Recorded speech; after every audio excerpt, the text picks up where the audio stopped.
মই আশা আছে NPP জয় হ'ব পাৰিব। কাৰ লগত আপোনাৰ কণ্টেষ্ট হ'ব? বৰ্তমান এটাতে মোৰ কণ্টেষ্টটো দেখা নাই, মই নিজেই হ'ব পাৰে। 2026 চনত যদি আমি এই নিৰ্বাচনটো MPP পাৰ্টিটো আগুৱাই লৈ যাবৰ কাৰণে আমি পোনপটীয়া চেষ্টা কৰিছোঁ। বকো সমষ্টিগত যিটো নন্দিতা দাস আছিলে, তেওঁ এই সমষ্টিগত এবাৰো ফেৰি নাচালে। এইবালি ভাবিছোঁ কি বিজেপিৰ পৰা আমাৰ চৰকাৰ কেন্দ্ৰতো আছে, আমাৰ দিছপুৰতো আছে। যদি আমি বিধায়কজন বিজেপিৰে পাওঁ তেতিয়াহ'লে নিশ্চয় আমাৰ কাম কৰিব নেকি যেন লাগি আছে। এইদৰেই অহা যোৱা কৰে দৈনন্দিন জীৱনৰ তেওঁলোকৰ কামৰ বাবে বকো ছয়গাঁও সমষ্টিৰ একাংশ লোক। এখন ই ৰিক্সা পাৰ হৈছে এই ভঙা দলঙৰ ওপৰেৰে, আৰু ইতিমধ্যে কৈছে যে তেওঁলোকে যে প্ৰায় 2-3জন লোকৰ ইতিমধ্যে এই ঘটনাত মৃত্যু হৈছে। আমাৰ ইয়াতে কংগ্ৰেছ আৰু বিজেপিৰ ভিতৰতে হ'ব কণ্টেষ্ট। ইয়াত কিন্তু কেতিয়াও বিজেপি জিকা নাই। আগতে বিজেপি জিকা নহয়, কিন্তু এইবাৰো আশা নাই বিজেপিৰ। তো কংগ্ৰেছে যাৱাৰ আশা আছে আমাৰ বকো ছয়গাঁও সমষ্টিত। এইবাৰ কি হ'ব ইলেকশ্যনত? আমি চাকৰি দিম কাক দিব? এই জিপিতে। বিজেপিতে? অঁ, বিজেপি ভাল নেকি? ভাল পাওঁ। বিজেপি ভাল। অঁ, ৰাস্তা দি আছে, ঘৰ দুৱাৰ দি আছে, আৰু কি বেয়া বুলি ক'ম। কি প্ৰধান ইছ্যু কি হ'ব? কাৰণ সমষ্টিটো কিন্তু আপোনালোকৰ দখলতে আছিলে। কংগ্ৰেছৰ দখলতে আছিল, আকৌ দখললৈকে আহিব। গোটেই সমষ্টিটোৰ জনগাঁথনিটো জানে, খিলঞ্জীয়া মানুহৰ জনগোষ্ঠীৰ কাৰণে ST সংৰক্ষিত হৈছে, আৰু ইয়াৰ যুঁজখন হ'ব নেতা আৰু ব্যৱসায়ীৰ মাজত। হ'ব লগা ধৰণে আপোনাৰ ইয়াতে উন্নয়ন হোৱা নাই। ইয়াৰ নোহোৱা কাৰণটো স্বাভাৱিক, কাৰণ ইয়াত বিধায়কজন আমাৰ ভাৰতীয় জনতা পাৰ্টীৰ দলৰ নাছিলে। ইয়াত পূৰ্বতে আপোনাৰ কংগ্ৰেছৰ বিধায়ক আছিলে। এতিয়া প্ৰথমবাৰৰ কাৰণে আমাৰ বকো ছয়গাঁও সমষ্টিবাসীয়ে আপোনাৰ এতিয়া ভাৰতীয় জনতা পাৰ্টীৰ সোৱাদ পাব। নমস্কাৰ, চাই আছে ND24, মই সঞ্জীৱ প্ৰকাশ। ৰাজ্যত নিৰ্বাচন কেন্দ্ৰিক ৰাজনীতিৰ বতাহ তপত হৈ পৰিছে। ইতিমধ্যে প্ৰায় সকলোবোৰ দল প্ৰাৰ্থী তালিকা প্ৰকাশ কৰাৰ উপৰিও প্ৰত্যেকটো সমষ্টিত প্ৰত্যেক প্ৰতিদ্বন্দ্বী প্ৰাৰ্থীয়ে নিজ নিজ মনোনয়ন পত্ৰ দাখিল প্ৰক্ৰিয়াও সম্পন্ন হৈ গৈছে। এতিয়া সময় মাত্ৰ আগন্তুক 9 এপ্ৰিলৰ ভোটৰ দিনটোলৈ প্ৰতীক্ষাৰ, আৰু সমান্তৰালকৈ সমগ্ৰ ৰাজ্যত এতিয়া ব্যাপক চৰ্চা চলিছে, ব্যাপক সমীকৰণ চলিছে। এইবেলি কোন সমষ্টিৰ ভোটাৰে দিছপুৰলৈ কোন দলৰ কোন প্ৰাৰ্থীক প্ৰেৰণ কৰিব তেওঁলোকৰ প্ৰতিনিধি ৰূপে। গুৰুত্বপূৰ্ণ কথাটো হ'ল যে মই এই মুহূৰ্তত সদৰে সমষ্টিয়ে ঘূৰি উপস্থিত হৈছোঁহি বকো ছয়গাঁও বিধানসভা সমষ্টিত। এসময়ত বকো ৰূপে পৰিচিত আছিলে এই সমষ্টিটো, কিন্তু পৰৱৰ্তী সময়ত দেখা গ'ল যে সমষ্টি পুনৰ্গঠন প্ৰক্ৰিয়াৰ পিছত বকো ছয়গাঁও এই সমষ্টিটোৰ নাম হৈ পৰিছে নতুন সমষ্টি, এটা STৰ বাবে ৰিজাৰ্ভ সমষ্টি। আৰু গুৰুত্বপূৰ্ণ কথাটো হ'ল ইয়াত কাষ্ট হিন্দু বা সাধাৰণ অসমীয়া ভোটাৰৰ লগতে ইয়াত যিসকল ভোটাৰ, যিসকলে ইয়াত প্ৰাৰ্থীৰ বিজয়ত নিৰ্ণায়ক ভূমিকা পালন কৰে, সকলো জনগোষ্ঠীৰ ভোটাৰ আছে। বিশেষকৈ ইয়াত বড়ো, ৰাভা, কছাৰী, গোৰ্খা, তাৰ উপৰিও গাৰো ভোটাৰ আছে, যথেষ্ট সংখ্যক গাৰো ভোটাৰ আছে। আৰু অসম মেঘালয় সীমান্তত লাগি থকা এটা বিধানসভা সমষ্টি হৈছে বকো ছয়গাঁও বিধানসভা সমষ্টি। বুজ লোৱাৰ চেষ্টা কৰিম এইবাৰ বকো ছয়গাঁৱৰ ৰাইজে কোন প্ৰতিনিধিক তেওঁলোকৰ প্ৰতিনিধি ৰূপে দিছপুৰলৈ প্ৰেৰণ কৰাৰ বাবে আঁচনি গ্ৰহণ কৰিছে। কৈছোৱেই যে বকো ছয়গাঁও যিটো বিধানসভা সমষ্টি, সেই সমষ্টিটো হৈছে অসম মেঘালয় সীমান্তৱৰ্তী এটা সমষ্টি। আৰু দেখা গৈছে মোৰ ওপৰত, মই এই মুহূৰ্তত যি স্থানত উপস্থিত আছোঁ, অসম মেঘালয় সীমান্তৰ হাহিমত উপস্থিত আছোঁ। হাহিম এনে এক ঠাই, ইয়াত বিভিন্ন সময়ত আমি দেখা পাওঁ যে বিভিন্ন সময়ত সীমা সংঘাতৰ সৃষ্টি হয়। তাৰ বিপৰীতে কিন্তু এইবাৰ NPP যিটো দল, মেঘালয়ৰ শাসনত থকা যিটো দল, আৰু বিশেষকৈ উত্তৰ পূৰ্বাঞ্চলৰ এটা ৰাজনৈতিক দল, ৰাষ্ট্ৰীয় ৰাজনৈতিক দল কনৰাড চাংমা নেতৃত্বাধীন NPP দলে এইবাৰ এগৰাকী প্ৰাৰ্থী থিয় কৰাইছে। দেখা গৈছে যে আমি আৰম্ভ কৰিছোঁ সেই NPP প্ৰাৰ্থীজনৰ ঘৰৰ পদূলিৰ পৰা আৰম্ভ কৰিছোঁ আমাৰ এই অনুষ্ঠান, আৰু দেখা গৈছে NPPৰ প্ৰতীক কিতাপ সম্বলিত বিভিন্ন পতাকা ইতিমধ্যে ইয়াত জিলিকি উঠিছে। এইটো তেখেতৰ ঘৰ, প্ৰাৰ্থীগৰাকীৰ ঘৰ। তেওঁৰ লগত কথা পাতিম। ইয়াৰ যিসকল ভোটাৰ আছে, দলীয় কৰ্মীসকলৰ উপৰিও ভোটাৰ ৰাইজৰ লগত কথা পাতিবলৈ চেষ্টা কৰিম। তেওঁলোকে কাক এইবাৰ দিছপুৰলৈ পঠোৱাৰ বা দিছপুৰলৈ প্ৰেৰণ কৰাৰ তেওঁলোকে সিদ্ধান্ত গ্ৰহণ কৰিছে। কিন্তু তাৰ পূৰ্বে আৰম্ভ কৰিছোঁ এই অনুষ্ঠান NPP প্ৰাৰ্থীগৰাকীৰ ঘৰৰ পৰা। NPP দলৰ প্ৰাৰ্থীগৰাকীৰ পৰাই আৰম্ভ কৰিছোঁ আমাৰ এই অনুষ্ঠান বকো ছয়গাঁও সমষ্টিৰ পৰা সদৰে সমষ্টিয়ে। মই প্ৰথমতে আপোনাৰ পৰিচয়টো জানিব বিচাৰিম, আপোনাৰ নাম, ঠিকনা। মোৰ নাম GB শৰ্মা হয়, মই হাহিমৰ কামৰূপ আছাম। মই NPPত যোগদান কৰিলোঁ, সেইটো কাৰণে এৰিয়াৰ ডেভেলপমেণ্টৰ কাৰণে মই আহিছোঁ, আৰু ৰাইজৰ ডিমাণ্ড পাবৰ কাৰণে মই NPPত যোগদান কৰিলোঁ।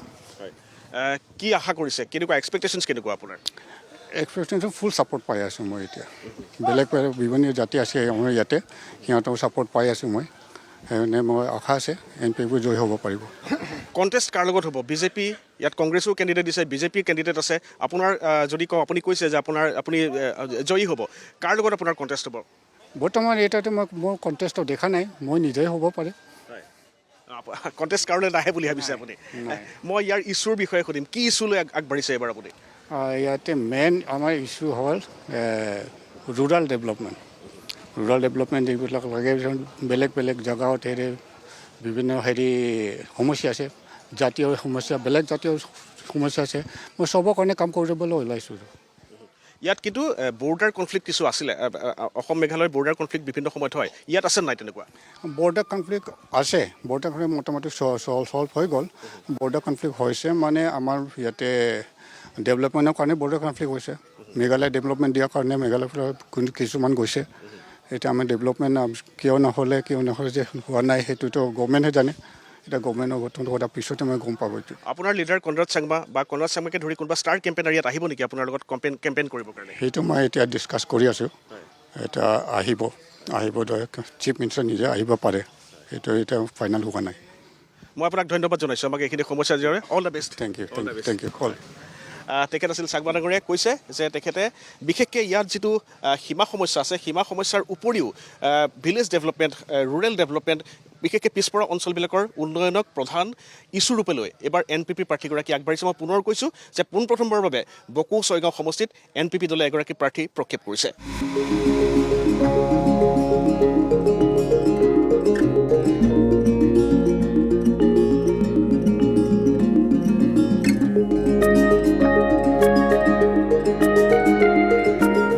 অসম মেঘালয় সীমান্তত এয়া নিৰ্বাচনী পৰিৱেশ। নিৰ্বাচন অসমত, কিন্তু দেখা গৈছে যে NPP দলৰ পোষ্টাৰ, NPP দলৰ প্ৰতিষ্ঠাপক পূৰ্ণ চাংমাৰ ইয়াত ফটো দেখিছোঁ। তেওঁৰ পুত্ৰ বৰ্তমান মেঘালয়ৰ মুখ্যমন্ত্ৰী কনৰাড চাংমাৰ ফটো দেখিছোঁ, আৰু এইগৰাকী প্ৰাৰ্থীগৰাকী GB চাংমা। মই আপোনাৰ ওচৰলৈ আহিছোঁ যে অসমত নিৰ্বাচন আপোনালোকে কি ধৰণে আগবাঢ়িছে? আপোনাৰ কনৰাড চাংমাৰ ফটো থকা টি চাৰ্ট আপোনাৰ গাত দেখিছোঁ। কি ধৰণৰ ইছ্যু লৈ পেলাই এইবাৰ ইয়াৰ NPP কেণ্ডিডেটজন আগবাঢ়িছে ইয়াৰ পৰা? হয়, পোনপ্ৰথমে মই মিডিয়া আপোনালোকক ধন্যবাদ জনাইছোঁ যে আমাৰ NPP এই পাৰ্টিটো যাতে আমাৰ নেশ্যনেল পিপল পাৰ্টি, এই আমাৰ যিখিনি গাৰো বুলি নহয়, গাৰো, নেপালী, বিভিন্ন জাতি, এই দল গোটেই মিলিজুলি যে এই NPP পাৰ্টিটো যাতে আমি ভালকৈ আগুৱাই লৈ যাব পাৰোঁ, আৰু এই বছৰ 2026 চনত যাতে আমি এই নিৰ্বাচনটো NPP পাৰ্টিটো আগুৱাই লৈ যাবৰ কাৰণে আমি পোনপটীয়া চেষ্টা কৰিছোঁ আৰু ভালকৈ কাম কৰি যাম বুলি আমি আশা ৰাখিছোঁ। এই অঞ্চলটোত কেনেকুৱা সমস্যাবিলাক কেনেকুৱা কোনোবাই ক'ব নেকি? এই অঞ্চলৰ সমস্যা মানে আগতে এনেকুৱা সমস্যাবিলাক আছিলে। আগতে ইয়াৰ MLA নন্দী দাস আছিলে কংগ্ৰেছৰ দলৰ, তেখেতে একো কাম কৰা নাই। তাৰপাছত বিজেপিৰ যিখিনি MLA আছিলে সেইবিলাক গোটেই আমাৰ এতিয়া একবাৰো মানে আহি চোৱা নাই যে আমাৰ এই গাঁৱত এনেকুৱা বিভিন্ন ধৰণৰ অঞ্চলত যে ৰাস্তা ঘাট বা স্কুল, আপোনাৰ মেডিকেল, এইবিলাক মানে তেখেতলোকত আহি পেলাই আমাৰ ফালে নাচায় বা একবাৰো আমাক আহি পেলাই একো সোধা পোছা কৰা নাই। সেইটো কাৰণে এইবাৰ আমি বেলেগ পাৰ্টি NPP লৈ পেলাই আগবাঢ়ি যাবলৈ চেষ্টা কৰিছোঁ। ধন্যবাদ। মই ধন্যবাদ জনাইছোঁ আৰু কৈছোঁৱে যে হাহিম এই অঞ্চলৰ নাম অসম মেঘালয়ৰ সীমান্তৱৰ্তী এটা অঞ্চল। কিয় এই হাহিম অঞ্চলৰ ৰাইজে গুৰুত্বপূৰ্ণ এটা অভিযোগ তুলিছে যে বিগত সময়ছোৱাত কংগ্ৰেছৰ যিগৰাকী ইয়াৰ MLA আছিলে, বিধায়িকা আছিলে, নন্দী দাস আছে, কিন্তু তেওঁলোকৰ আশা আকাংক্ষা পূৰণত তেওঁ ব্যৰ্থ হোৱাৰ অভিযোগ কৰিছে। আৰু কিছু আগবাঢ়ি যাম। মেঘালয় সীমান্তৰ পৰাই বকো ছয়গাঁও সমষ্টিত আমাৰ সদৰে সমষ্টি আৰম্ভ কৰিছোঁ। এইবাৰ ভোটাৰৰ মনৰ খবৰ বুজ লোৱাৰ চেষ্টা কৰিম।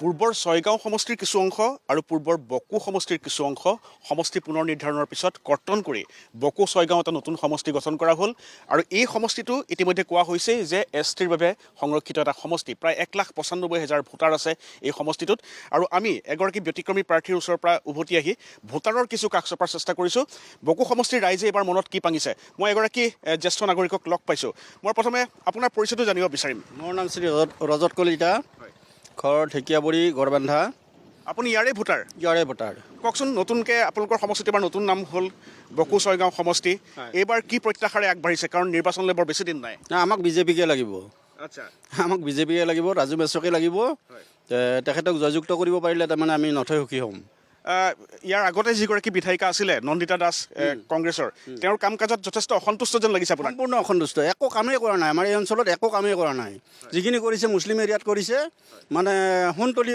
ছাইডত কৰিছে বাকী আমাৰ ইয়াতে কোনো 5 পইচাৰো কাম হোৱা নাই আচ্ছা ইয়াতে এইবাৰ আপোনালোকে বিজেপিক ভোট দিবলৈ বিচাৰিছে দিম চিঅ'ৰ দিম বাকী যিবিলাক চৰকাৰৰ যিবিলাক আঁচনি এই আঁচনিবিলাক আহিছে সকলোৱে পাইছে সম্পূৰ্ণৰূপে পাইছে এগৰাকী মই জ্যেষ্ঠ নাগৰিক মই কৈছোঁৱে তেখেতে বিজেপিক ভোট দিয়াৰ কথা কৈছে মই আপোনাৰ ওচৰলৈ আহিছোঁ কেনেকুৱা যোৱা বছৰ ইয়াৰ আগৰ যোৱা 5 বছৰ যিগৰাকী বিধায়িকা আছিলে নন্দিতা দাস তেখেতৰ কাম কাজ কেনেকুৱা আছিলে আপোনালোকৰ ৰাইজে কেনেকুৱা ধৰণে মূল্যায়ন কৰিব চাওক আমাৰ বকো সমষ্টিগত যিটো নন্দিতা দাস আছিলে তেওঁ এই সমষ্টিগত এবাৰো ফিৰি নাচালে কাৰণ তেওঁক আমি বাৰ বাৰ এই ৰাস্তাবোৰ দেখুৱাই দিয়া হৈছিল কিন্তু তেওঁ অথচ তেওঁ মানে হেৰি হৈ যোৱাৰ পিছত যেতিয়া আমাৰ এই সমষ্টিগৰ বিধায়ক হ'ল তেতিয়া আমি যাই পেলাই তেওঁক মোকচা দিব খোজা তেওঁ সন্মান ল'ব নিবিচাৰে গতিকে আমি এনে 2বাৰ 3বাৰ তেওঁৰ ওচৰত গ'লোঁ এই ৰাস্তাৰ বিষয় লৈ কাৰণ তেওঁ অলপো গুৰুত্ব নিদিলে তাৰপিছত আহি এতিয়া আমি অলপ মানে বিজেপি চৰকাৰৰ অলপ ভাল হেৰি দেখা পাই আছোঁ গতিকে এইবেলি বিজেপিকে ছাপৰ্টসমূহ ৰাইজে কৰিব বুলি এটা সকলো আশাবাদী এটা কেঁচা ৰাস্তা বহুত আমি যিটো ৰাস্তাৰে আহিছোঁ যথেষ্ট ভাল হৈছে কিছুমান কিন্তু এইবোৰ ৰাস্তা ভাল হোৱা নাই তেওঁ এখন বাঁহৰ দলং দেখিছোঁ ওচৰত কিমান দিনৰ পৰা মানুহে এনেকুৱা ধৰণে অহা যোৱা কৰে এইটো ধৰক আমি যেতিয়া সৰু আছিলোঁ তেতিয়া আমি শাকৈৰে নিজে বনাই পেলাই এতিয়াও আজিৰ তাৰিখতো আমি মানে বছৰত 3বাৰ মান মানে ইয়াতে শাকৈ দিওঁ বাঁহেদি গতিকে নন্দিতা দাসে বহুতবাৰ ৰিকুৱেষ্ট কৰিলেও কিন্তু তেওঁ গুৰুত্ব নিদিলে এইপিনে গতিকে এইবেলি আমি বিজেপি চৰকাৰকে মানে চিন্তা চৰ্চা কৰিছোঁ যে তেওঁ নিশ্চয় কাম কাজৰ কাৰণে আমি দেখা পাওঁ যে বাহিৰৰ চাইডত বহুত মানে হেৰি হৈ আছে ভাল কাম কৰি আছে তেওঁ গতিকে এইবেলি যদি আমি বিজেপি চৰকাৰক যদি ইয়াতে আনিব পাৰোঁ নিশ্চয় আমিও সফল হ'ম বুলি আমি এটা ধাৰণা কৰিছোঁ অকণমান যদি ভিতৰত গৈ আমি যাম মই সুধিব বিচাৰিম যে যথেষ্ট পিছপৰা এটা অঞ্চল যেন লাগিছে বকো ছয়গাঁও সমষ্টিৰ অঞ্চলটো মানুহ আহিছে বাঁহৰ দলং পাৰ হৈ পেলাই এতিয়াও আহিবলগীয়া হৈছে য'ত কিন্তু অসমত বহুভাগ ৰাস্তা বহু দলং ইতিমধ্যে পকা দলং হৈ গ'ল তথাপিও কিন্তু আপোনালোকৰ ইমান পিছ পৰি থকাৰ কাৰণটো কি আমাৰ যিটো বিধায়ক পাব লাগিছিল আমাৰ চৰকাৰৰ ফালৰ পৰা তেওঁক আমি ইমান বছৰে পোৱা নাই এই ধৰক আমাৰ যদি চৰকাৰ বিজেপি হয় আমাৰ MLA জন হয় কংগ্ৰেছৰ পৰা বা নিৰ্দলীয়ৰ পৰা সেইকাৰণে আমাৰ কামবিলাক আমাক গুৰুত্ব নিদিয়ে আমাৰ কামবিলাকত আজি প্ৰায় আমি সৰুৰ পৰা দেখা পাইছোঁ এইটো অঞ্চল এনেকুৱাই হৈ আছে এই দুটা মাত্ৰ খুঁটাৰে পাৰ হৈছিলোঁ এতিয়া এইয়া আমাৰ জ্যোতি দাস AJP অহাৰ দিনা এক খুঁটলি বনাই দিল তাৰ পিছতে 2 বছৰমান পিছত আকৌ এক ভাঙি গ'ল তাৰপিছত আকৌ সেই বাঁহেৰে সজাব লগা হৈছে এইটো ইমান ব্যস্ত অঞ্চল চাওক হাইস্কুল আছে ওচৰত শংকৰদেৱ স্কুল আছে মন্দিৰ দুৰ্গা পূজা হয় আমাৰ বুধবৰীয়া বজাৰ হয় গোটেই ল'ৰা ছোৱালী এই ৰাস্তাইদি ৰাতিপুৱাৰ পৰা গধূলালৈকে ওলাই আহিব লাগে অথচ আজি 3-4জনমান মানুহ এইটো দলঙেদি পৰি পেলাই মৰিও গ'ল আজিলৈ গুৰুত্ব কোনো দিয়া নাই বিধায়কৰ তাত এওঁলোকে গৈছে কিন্তু তেওঁলোকে গুৰুত্বই নিদিয়ে আমাৰ কংগ্ৰেছৰ বিধায়ক আছিল তেওঁ সেইকাৰণে গুৰুত্বই দিয়া নাই এইবালি ভাবিছোঁ কি বিজেপিৰ পৰা আমাৰ চৰকাৰ কেন্দ্ৰতো আছে আমাৰ দিছপুৰতো আছে যদি আমি বিধায়কজন বিজেপিৰে পাওঁ তেতিয়াহ'লে নিশ্চয় আমাৰ কাম কৰিব নেকি যেন লাগি আছে সেইটোহে আমি এনেই চৰ্চা বা আলোচনা কৰি আছোঁ কি বা হয় নাজানো। এটা গুৰুত্বপূৰ্ণ কথা কৈছে বকো ছয়গাঁও সমষ্টিৰ এগৰাকী ভোটাৰে। তেখেতে কৈছে যে আচলতে এইটো হয় যে 2014 চনৰ পৰাই ভাৰতবৰ্ষত নতুন দিল্লীত বিজেপিৰ চৰকাৰ আছে। তাৰ দুবছৰ পিছত অসমত দিছপুৰত বিজেপিৰ চৰকাৰ গঠন হ'ল। কিন্তু তাৰ পিছৰ পৰা কিন্তু এই যিটো সমষ্টি বকো ছয়গাঁও সমষ্টি বা পূৰ্বৰ বকো সমষ্টিত কিন্তু বিজেপিৰ এগৰাকীও বিধায়ক নাই।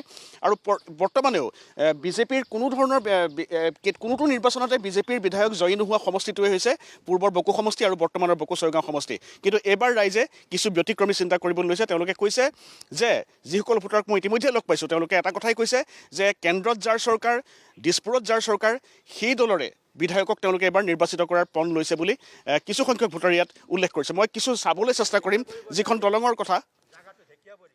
এইখিনি ঢেকীয়াবৰী এই জেগাখিনিৰ নাম। মই বুধবৰীয়া বজাৰ আছে ওচৰতে আৰু মই চাবলৈ যত্ন কৰিম যিখন দলঙেৰে ৰাইজ অহা যোৱা কৰে। মই অকণমান আপোনাক আহিবলৈ অনুৰোধ কৰিছোঁ মোৰ লগত। কিছু আগত মোৰ সহযোগী পুলকেশ পাঠকে দেখুৱাইছে যে এয়াই বকো ছয়গাঁও সমষ্টিৰ বা পূৰ্বৰ বকো সমষ্টিৰ বাট পথৰ দুৰৱস্থা। যথেষ্ট ব্যস্ত এটা অঞ্চল। ইয়াত যথেষ্ট স্কুল আছে, কেইবাখনো স্কুল আছে, ওচৰতে ৰাজহুৱা মন্দিৰ আছে, নামঘৰ আছে, বুধবৰীয়া এখন বজাৰ আছে, ব্যস্ত বজাৰ। কিন্তু এই বাঁহৰ সাঁকো পাৰ হৈয়ে, এই ধৰণৰ বাঁহৰ সাঁকো পাৰ হৈয়ে ইয়াত নিয়মিতভাৱে অহা যোৱা কৰিবলগীয়া হয় ইয়াৰ ৰাইজ।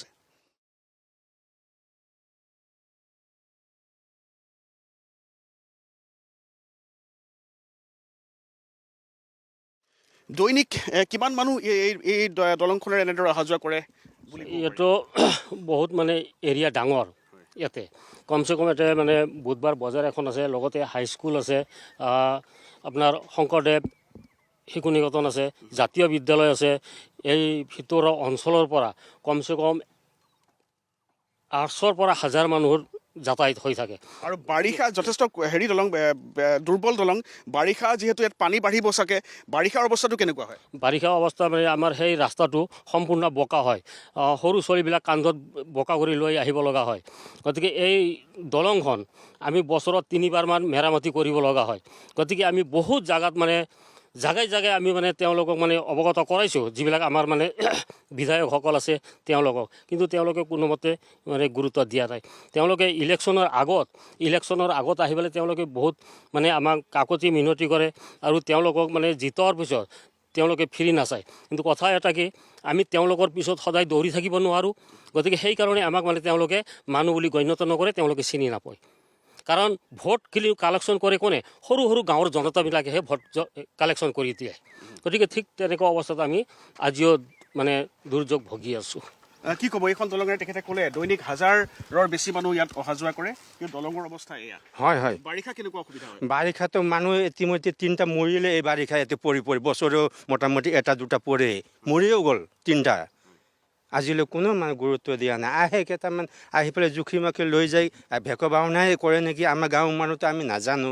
আমি ভাবোঁ হ'ব এই বাৰিষা পৰিলে। এতিয়া এই যি অঞ্চলত আমি আছোঁ, যি স্থানত আছোঁ, এই অঞ্চলটোৰ নাম কি বুলি ক'লে? ঢেকীয়াবৰী বজাৰ। ঢেকীয়াবৰী বজাৰ, হয়, বুধবৰীয়া বজাৰ।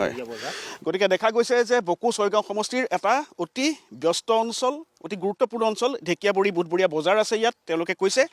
আৰু গুৰুত্বপূৰ্ণ কথা এইটোৱেই যে এইবেলি ইয়াত নন্দিতা দাস নাই, তেওঁ এটা বেলেগ সমষ্টিলৈ গৈছে, পূৰ্বৰ বিধায়ক।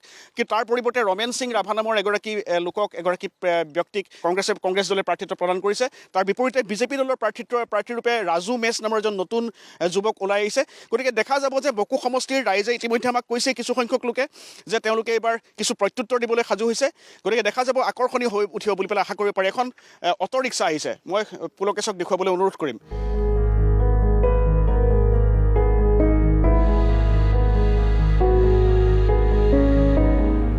আপুনি কওকচোন, এইটো ৰাস্তাৰে অহা যোৱা কৰে সদায়? কেনেকুৱা সমস্যা পায়? সমস্যা মানে বাৰিষাত ইফালেদি অহা যোৱা কৰিব নোৱাৰি, দলংটো অঁতাই লৈ যায়। আৰু এইবিলাক বাঁহৰ না, বাঁহবিলাক ভাঙি লৈ যায়। বাৰিষা কেনেকৈ অহা যোৱা কৰে ৰাইজ মানে এইফালৰ পৰা ঘূৰি আহে, এইখন ভাঙি যায় একেবাৰে। ৰাস্তাটো কলৰ ভেল বনায়।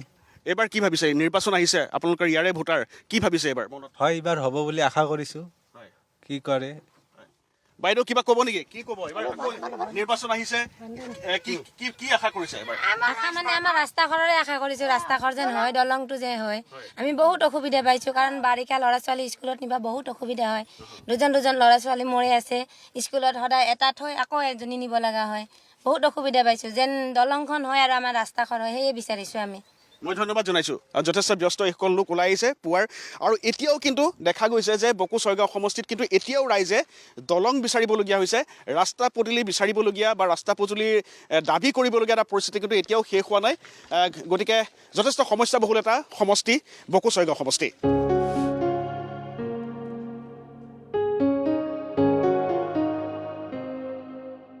ইয়াৰে আপুনি ইয়াৰে ভোট দিয়ে কেনেকুৱা সমস্যা পাই আছে কাৰণ দেখিছোঁ যে যথেষ্ট এটা পিছপৰা অঞ্চল খৰি বুজাই কৰি আপুনি আহিছে সমস্যাবোৰ কেনেকুৱা আপোনালোকৰ সমস্যাটো আমাৰ বেয়া বৰ্তমান ৰাস্তা ঘাটবিলাক আমাৰ ভাল নহয় আমাৰ মাকালিৰ ৰাস্তাবিলাকো ভাল নহয় আৰু এই দলংখনো হোৱা নাই আমাৰ দলংখনৰ কাৰণে খুব অসুবিধা হৈ আছে আমাৰ বস্তু বাহিনী নিয়া দিগদাৰ ল'ৰা ছোৱালী স্কুলত যোৱা দিগদাৰ এইবাৰ নিৰ্বাচন আহিছে ৰাইজ যিসকল নেতা ইতিমধ্যে আহিছে চাগে ভোট বিচাৰি আহিছেই কি আহ্বান তেওঁলোকৰ প্ৰতি কি ক'ব তেওঁলোকক আমাৰ ৰাস্তা পদূলিবিলাক ঠিক কৰি দিব লাগে এইখিনি আমাৰ অসুবিধা বেলেগ একো নাই ধন্যবাদ জনাইছোঁ মই আপোনাক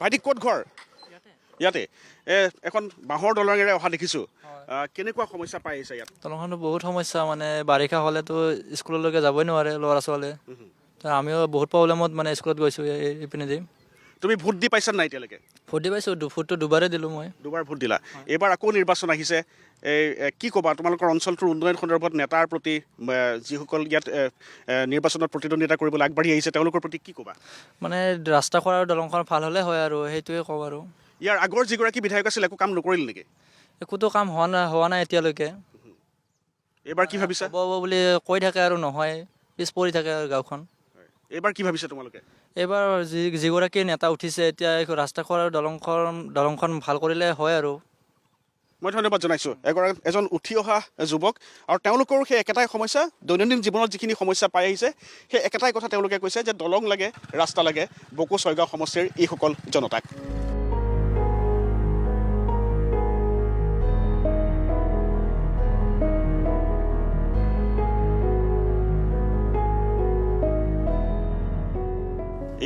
এইদৰে অহা যোৱা কৰে দৈনন্দিন জীৱনৰ তেওঁলোকৰ কামৰ বাবে বকো ছয়গাঁও সমষ্টিৰ একাংশ লোক এখন ই ৰিক্সা পাৰ হৈছে এই ভঙা দলঙৰ ওপৰেৰে আৰু ইতিমধ্যে কৈছে যে তেওঁলোকে যে প্ৰায় 2-3জন লোকৰ ইতিমধ্যে এই ঘটনাত মৃত্যু হৈছে মই আন এগৰাকী লোক দেখিছোঁ স্থানীয় জ্যেষ্ঠ নাগৰিক আপুনি এই অঞ্চলৰে ভোটাৰ ইয়াতে ভোট দিয়ে হয় যথেষ্ট সমস্যাবহুল যেন লাগিছে আমি আজি প্ৰথম আহিছোঁ ইয়ালৈ আগতে অহা নাই যথেষ্ট এটা সমস্যাবহুল অঞ্চল যেন লাগিছে এইফালে আহি পেলাই আপুনি কি ক'ব স্থানীয় ভোটাৰ হিচাপে স্থানীয় ভোটাৰ হিচাপে আমাৰ যিজন ইয়াৰ আগতে MLA আছিল তেখেতে এই অঞ্চলৰ বিষয়ে একোৱেই চিন্তা কৰা নাই আপোনালোকে দেখিছে এই এনেকুৱা দলঙেৰে গাড়ী কেতিয়াবা 120 তিৰোতা নিব লাগিলে কান্ধত আনিব লাগে এনেকুৱা অৱস্থা গতিকে চৰকাৰখনক ধিক্কাৰ দিব লাগে এই বিষয়ে এইখিনি মই ক'ব বিচাৰোঁ নতুনকৈ আকৌ নিৰ্বাচন আহিছে ইয়াত নতুনকৈ যদি ভাল কৰে তেতিয়াহ'লে ৰাইজে ভাল পাব আৰু সেইখিনিয়ে মই ধন্যবাদ জনাইছোঁ আপোনাক গতিকে সকলোৰে সেই একেটাই কথা বকো ছয়গাঁও সমষ্টিৰ এই অঞ্চলটো এটা অতি সমস্যাবহুল অঞ্চল আৰু আগন্তুক সময়ছোৱাত নতুন যি নিৰ্বাচন হ'ব নতুন যি নেতাক তেওঁলোকে নিৰ্বাচন কৰিব তাৰ কিন্তু তেওঁলোকৰ কিন্তু এটাই প্ৰত্যাশা যে এই সমষ্টিটোৰ উন্নয়ন হওক দলং হওক ৰাস্তা হওক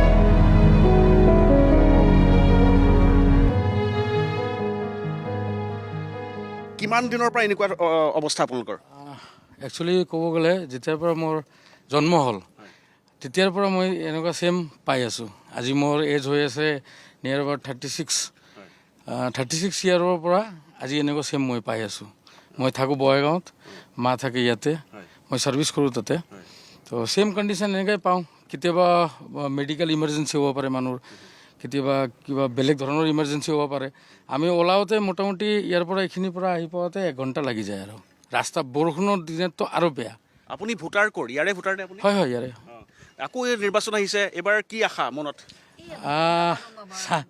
এইটো ভাল মানে ভাবিছোঁ আৰু কিবা এটা সলনি কৰাৰ বা কিবা এটা এইটো কিবা এটা বেলেগ হ'লেও চেঞ্জ এটা ভাল লাগে, উন্নয়ন লাগে। হয় চিয়'ৰ চিয়'ৰ। এতিয়া মানে মাক অলপ মেডিকেল লৈ যাওঁ। মই ধন্যবাদ জনাইছোঁ। ঠিক ঠিক, অ'কে, থেংক ইউ।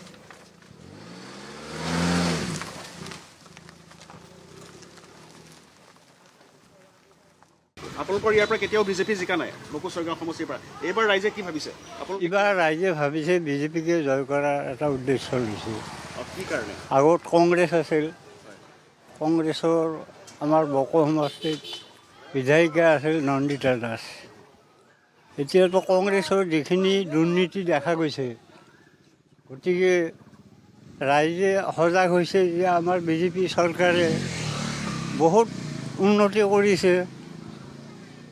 আমাৰ অসমৰ মুখ্যমন্ত্ৰী হিমন্ত শৰ্মাদেৱ আৰু দিল্লীৰ প্ৰধানমন্ত্ৰী মাননীয় নৰেন্দ্ৰ মোদীদেৱে যিখিনি উন্নতি কৰিছে অসমৰ, সেই উদ্দেশ্যে এতিয়া ধৰক গোটেই ৰাইজে বুজি পাইছে যে তৰুণ গগৈৰ দিনত কিমান কাম হৈছিল আৰু এতিয়া হিমন্ত চৰকাৰৰ দিনত কিমান কাম হৈছে, তেওঁ সকলোৱে বুজি পাইছে।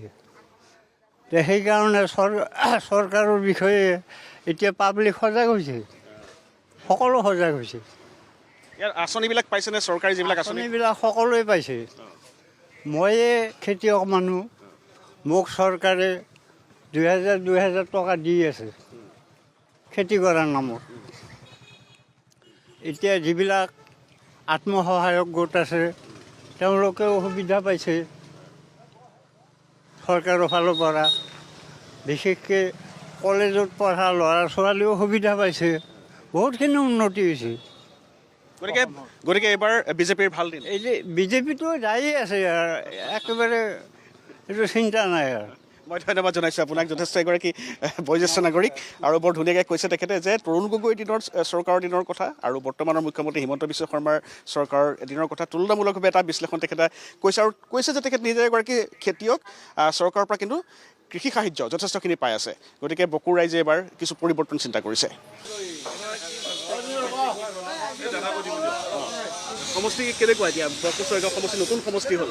হয়, এতিয়াতো আমাৰ সমষ্টিত যিটো হেৰি হৈ আছে বৰ্তমান, এতিয়া ৰাইজে কাক বিচাৰে মনোনীত প্ৰাৰ্থী, এতিয়া দুটা ধৰ, এতিয়া আমাৰ ইয়াতে কংগ্ৰেছ আৰু বিজেপিৰ ভিতৰতে হ'ব কণ্টেষ্ট। ইয়াত কিন্তু কেতিয়াও বিজেপি জিকা নাই। আগতে বিজেপি জিকা নহয়, কিন্তু এইবাৰো আশা নাই বিজেপিৰ। এতিয়া কংগ্ৰেছে যাৱাৰ আশা আছে আমাৰ বকো ছয়গাঁও সমষ্টিত। এতিয়া কংগ্ৰেছক আমি সকলো ৰাইজে ছাপৰ্ট কৰিব আৰু কংগ্ৰেছৰ লাগে নতুন প্ৰাৰ্থী এইবাৰ নতুন প্ৰাৰ্থী নন্দিতা দাস নাই। এতিয়া ধৰ কিবা নাম আছিল ৰাভা, ৰমেন সিং ৰাভা, তেখেতকে আমাক লাগে আৰু তেখেতকে আমি জয় কৰিম বুলি আমি আশা কৰিছোঁ আৰু। মানে কংগ্ৰেছৰ কামত সুখী আপোনালোক? হয়, বিজেপি আমাক যিবিলাক জাল্লা দিছে সেইবিলাক জাল্লা আমি তাৰমানে সহ্য নকৰোঁ আৰু। তাৰমানে যিটো জাল্লা দিছে একদম ফিৰিঙি জালাতকৈ বেছি, তাৰমানে যিটো ভোট জলকীয়া আছে তাতকৈ ওপৰত। মানে কেনেকুৱা সমস্যা পাইছে? বহুত সমস্যা দিয়ক। এতিয়া ধৰ আমি এতিয়া মধ্যবিত্তৰ পৰিয়াল, এতিয়া আমাৰ বিজনেছৰ ক্ষেত্ৰত আমি অসুবিধা পাইছোঁ। এতিয়া ধৰ সৰুবিলাকে সৰু বিজনেছ কৰে, এই বিলাক বাধা। এতিয়া ধৰ আমাক বিজেপি চলাব লাগে ধনী মানুহ, এতিয়া আমিতো আৰু ধনী নহয়, মধ্যবিত্ত। এতিয়া ধৰ গাড়ী এখন চলাওঁ, আমি গাড়ী চলাওঁতে আপোনাৰ বাধা, ই ৰিক্সাখন চলাই ই ৰিক্সাটো বাধা। এতিয়া বিজেপি তাৰমানে বহুত জ্বালা দিছে আমাক, গৰীব শ্ৰেণীৰ মানুহখিনিক। ধনী শ্ৰেণীখিনিক নহয় আৰু গৰীবখিনিক। সেইকাৰণে বিজেপি চৰকাৰ আমি অহাটো নিবিচাৰোঁ আৰু। মই ধন্যবাদ জনাইছোঁ। অতি গুৰুত্বপূৰ্ণ কথা তেখেতে কৈছে। কিছু সময় পূৰ্বে যিসকল ভোটাৰ লগ পাইছিলোঁ বিজেপি চৰকাৰৰ কথা কৈছিলে, কিন্তু মধ্যবিত্ত শ্ৰেণীৰ লোকে, মধ্যবিত্ত সমাজখনে বিজেপি চৰকাৰৰ কাৰ্যকালত বা বিজেপি চৰকাৰৰ শাসনকালত ভুগিবলগীয়া হোৱা কিছু জ্বলা যন্ত্ৰণাৰ কথা এগৰাকী ব্যক্তিয়ে কৈছে। মই আপোনাৰ ওচৰলৈ আহিছোঁ। কেনেকুৱা এইবাৰ ভোট কেনেকুৱা হ'ব? ভোট ইলেকশ্যন আহিছে, এইবাৰ কাক দিম বুলি ভাবিছে? আমি কংগ্ৰেছে যে বিচাৰোঁ। কংগ্ৰেছ? কি কাৰণে ধৰি লওক, কংগ্ৰেছ আগতো আমাৰ ইয়াতে এই বকো সমষ্টিত কংগ্ৰেছ আছিল, তে আমি ভাল পাইছিলোঁ। এতিয়া আমি কংগ্ৰেছকে বিচাৰোঁ। কংগ্ৰেছৰ কামত সুখী আপোনালোকে? সুখী। ইয়াতে উচ্ছেদ হৈছে নেকি? উচ্ছেদ হোৱা নাই এতিয়ালৈকে। বাকী চৰকাৰী আঁচনিবিলাক যিবিলাক আঁচনি এইবিলাক পাইছেনে আপোনালোকে? পাইছে, মাজে মাজে পাইছে, কিন্তু যিবিলাক তাৰমানে পাব লগা মানুহ সেইবিলাকে পোৱা নাই। ধনী শ্ৰেণীৰ মানুহে পাইছে, যাৰ নেকি 2-3খন গাড়ী আছে, যাৰ নেকি মাটি সম্পত্তি আছে, যাৰ নেকি বছৰৰ ভাত খাই খেতি খায়ো সিহঁতে ধান বিক্ৰী কৰে, সেইবিলাক মানুহে পাইছে। কিন্তু যিবিলাক দিন হাজিৰা কৰি খায়, যিবিলাক তাৰমানে থাকিবৰ কাৰণে ঘৰ নাই, এনে কোনো ৰকম আশ্ৰয় হিচাপে আছে সেইবিলাকে পোৱা নাই কিন্তু পাইছে ধনী শ্ৰেণী হিচাপে তো সেইকাৰণে এইখন চৰকাৰ হ'ল ধনীৰ গৰীবৰ চৰকাৰ নহয় সেইকাৰণে আমি কংগ্ৰেছকে বিচাৰিছোঁ মই ধন্যবাদ জনাইছোঁ আপোনাক এইগৰাকী ব্যক্তিয়েও কৈছে যে আঁচনিৰ ৰূপায়ণত বা আঁচনিৰ সা সুবিধা প্ৰদানত যথেষ্ট পক্ষপাতিত্বমূলক কাম কাজ হোৱাৰ অভিযোগ উত্থাপন কৰিছে গতিকে দেখা গৈছে যে বিজেপিৰ যিদৰে সমৰ্থক আছে ইয়াত কিন্তু কংগ্ৰেছৰ সমৰ্থন এতিয়াও শেষ হোৱা নাই যথেষ্ট সংখ্যক লোকে কংগ্ৰেছক ভোট দিবলৈ টঙালি বান্ধিছে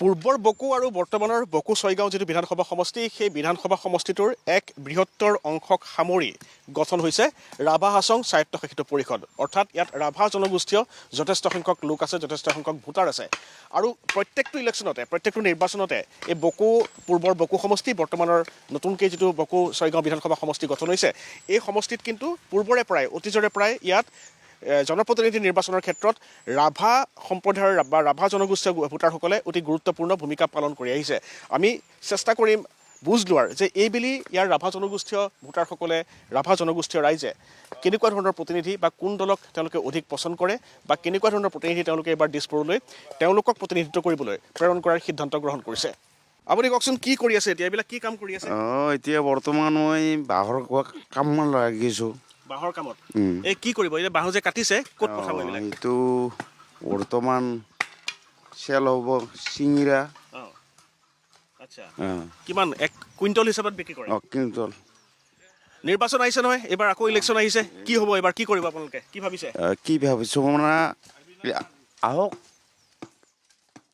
আমিতো আছোৱেই পূৰ্বৰ পৰাই এইবাৰ বিজেপি জিকিব নে ইয়াত কংগ্ৰেছ জিকিব এই কংগ্ৰেছ নিজিকে কংগ্ৰেছ নিজিকে কি কাৰণে কংগ্ৰেছে একো কাম কৰিব পৰা নাই নেকি নাই মিছা আগৰ যি এমএলএ আছিলে নন্দিতা দাস কংগ্ৰেছৰ এমএলএ আছিলে আহিছিল নে আপোনালোকৰ ওচৰত কেতিয়াবা নাই কেতিয়াও অহা নাই এইবাৰ কি হ'ব এইবাৰ কি হ'ব মানে কি ক'ম আৰু নহয় আপোনালোকৰ অঞ্চলটোৰ কথা কি ক'ব সমস্যা আছে নেকি সমস্যা একো নাই খালি আমাক ভাল জাগা লাগে ৰাস্তা ঘাট লাগে আমি যাক দিমেই আৰু আমাৰ ভৰসা এতিয়া মেইন কথা মই পূৰ্বৰ পৰাই বিজেপিৰে মানুহ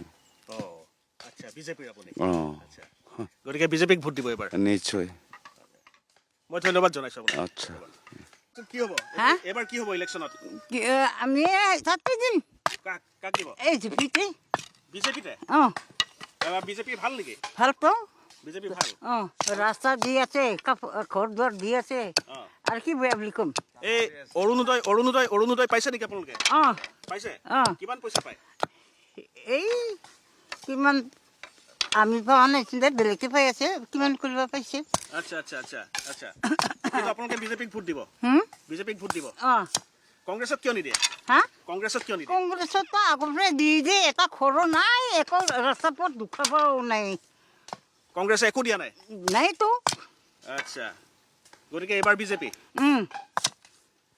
তেনে সাধাৰণ সহজ সৰল খাটি খোৱা মানুহ এইবিলাক ৰাভা জনগোষ্ঠীয় লোক মই কৈছোঁৱেই তেওঁলোকৰ মনত সাংঘাতিক ক্ষোভ আছে কংগ্ৰেছৰ প্ৰতি কংগ্ৰেছ দলৰ প্ৰতি যে দীৰ্ঘদিন ধৰি তেওঁলোকে কংগ্ৰেছে শাসন কৰিছে তেওঁলোকক কিন্তু কংগ্ৰেছে একো দিয়া নাই বিপৰীতে কিন্তু ইয়াত আভাস পোৱা যায় যে বিজেপি চৰকাৰৰ যিবিলাক আঁচনি সেই আঁচনিবিলাকেই আচলতে এইসকল সাধাৰণ ভোটাৰৰ মন জয় কৰাত বা বিজেপিৰ ফালে আকৰ্ষিত কৰোৱাত এটা বিশেষ গুৰুত্বপূৰ্ণ ভূমিকা পালন কৰিছে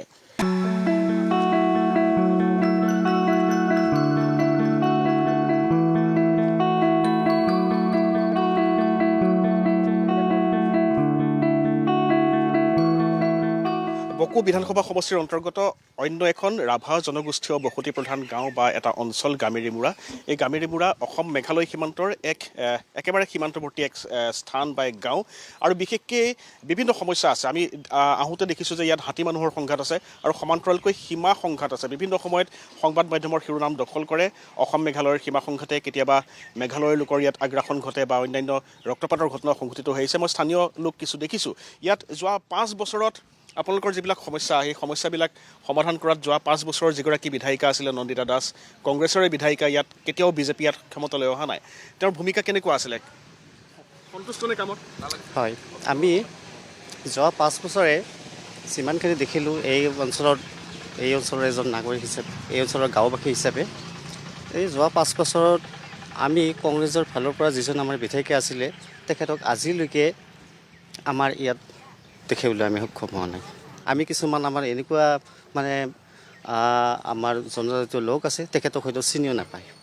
তেখেতে প্ৰায় ইয়াত নাহিয়ে 5 বছৰত এবাৰো খুব সম্ভৱ অহা নাই আমাৰ হিচাপ মতে। গতিকে উন্নয়ন কেনেকৈ হ'ব? তেখেতে নাহে যেতিয়া উন্নয়ন কেনেকৈ হ'ব? মানে আপুনি ক'ব বিচাৰিছে যে উন্নয়ন একেবাৰেই হোৱা নাই? একদম নগণ্য বুলি ধৰক, নগণ্য বুলি ধৰক। 100ৰ ভিতৰত 2% বুলিও ধৰিব নোৱাৰি। অন্যান্য যিহেতু আপুনি একেবাৰে আপোনালোকে য'ত বাস কৰে অসম মেঘালয় সীমান্তৰ ওচৰতে আছে, কেনেকুৱা ধৰণৰ সমস্যা আছে ইয়াত? ইয়াত মেঘালয় আৰু অসমৰ মাজত মানে সংঘাত চলি আছে সীমালৈকে, সীমাৰ কাৰণে। এই সমস্যাটো যোৱা 2 বছৰ, খুব সম্ভৱ 2 বছৰৰ বেছি পাৰ হৈ গ'ল। এতিয়ালৈকে কোনো ধৰণৰ সমাধান সূত্ৰ আমি দেখা নাই আৰু চৰকাৰেও খুব সম্ভৱ প্ৰয়াস কৰা নাই। হাতী মানুহৰ সংঘাত হয় নেকি ইয়াত?